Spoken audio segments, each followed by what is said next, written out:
Мне кажется порою, что солдат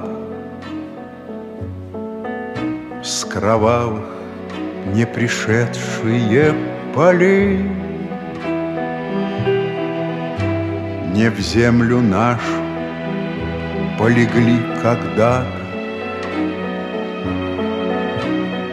а превратились в белых журавлей.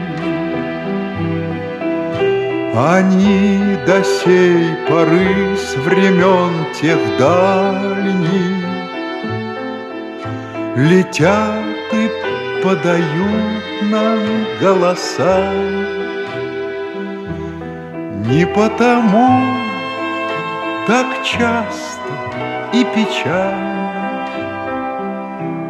мы замолкаем, глядя в небеса.